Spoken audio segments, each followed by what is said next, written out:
Hi friends, எப்படி இருக்கீங்க? இன்றைக்கி நான் செய்ய போகிற ரெசிபி பேர் வேப்பம்பு புளிக்குழம்பு. அதுக்கு தேவையான பொருள்களை இனி பார்க்கலாம்.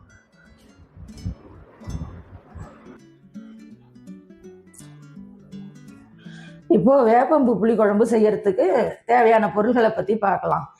1/4 கப்பு துவரம்பருப்பு, 1/2 கப்பு வேப்பம்பூ, ஒரு 4-5 பூண்டு பல், 6 டேபிள் ஸ்பூன் நல்லெண்ணெய், ஒரு எலுமிச்சை அளவு புளி ஊற வச்சது.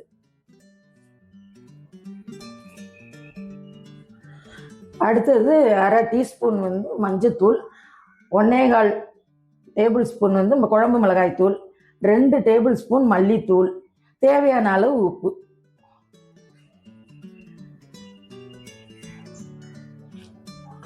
இப்போ அடுப்பை பற்ற வச்சுக்கிறேன். வானலிலாம் சூடாயிடுச்சு. ஆயிலை ஊற்றிக்குவோம். ஆயிலை ஊற்றி ஆயில் நல்லா காஞ்சதும் அடுப்பை நல்லா ஸ்பீடாக வச்சுக்கிறேன். துவரம் பருப்பு அதில் போட்டு நல்லா வாசனை வர்ற வரைக்கும் வறுத்துடுவோம்.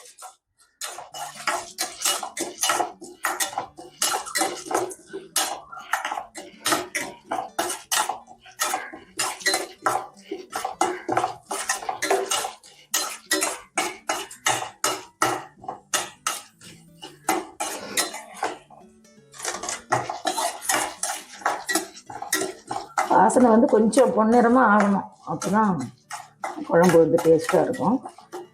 ஆயிடுச்சு. வேப்பம்பூவையும் திருப்பி போட்டுக்கலாம். அதுலேயே போட்டு கூடவே பூண்டு போட்டு வதக்கிக்கிங்க. பூண்டு நல்லா வதங்கணுங்கிறது இல்லை, ஏன்னா அதுலேயே குழம்புலேயே வெந்துடும். வடகம் கொஞ்சம் போட்டுக்கலாம். வடகமும் கொஞ்சம் கூடவே போட்டுக்கிட்டு ஆண்டில் வச்சு நல்லா வதக்கிடுங்க. வதக்கிட்டு ஏற்கனவே ஃபில்ட்ரு பண்ண இந்த புளியை எடுத்து ஊற்றிக்கணும். எவ்வளோ குழம்பு தேவையோ அந்த அளவுக்கு நம்ம தண்ணி ஊற்றிக்கலாம். அது தண்ணியாக வேணும்னா நிறைய தண்ணி ஊற்றிக்கலாம். திக்காக குழம்பு வேணும்னா கொஞ்சமாக ஊற்றிக்கலாம். அது மாதிரி நம்ம அளவுக்கு ஏற்ற மாதிரி ஊற்றிக்கலாம்.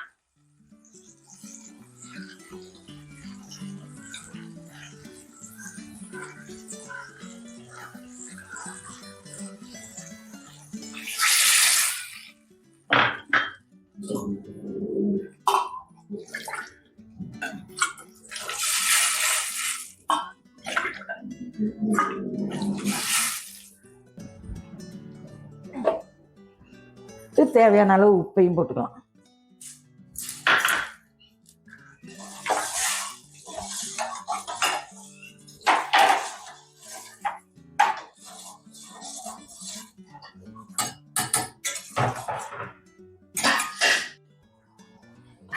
அப்புறம் மஞ்சத்தூள், குழம்பு மிளகாய் தூள்,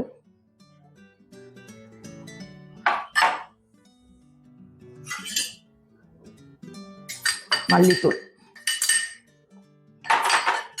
எல்லாத்தையும் போட்டு நல்லா குழம்பை கிளறி விடுங்க. நல்லா கொதிக்கட்டும். கொதித்து நமக்கு வேண்டிய திக்னஸில் இறக்க வேண்டியதுதான்.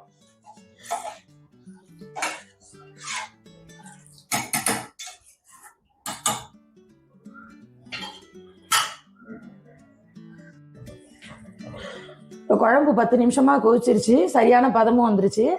இப்போ எடுத்து ஊற்றிக்கலாம். அடுப்பை ஆஃப் பண்ணிட்டு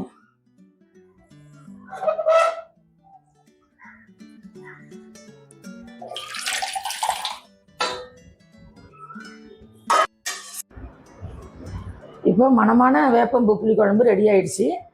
இந்த ரெசிபியை பார்த்தவங்க போய் ட்ரை பண்ணி பாருங்கள்.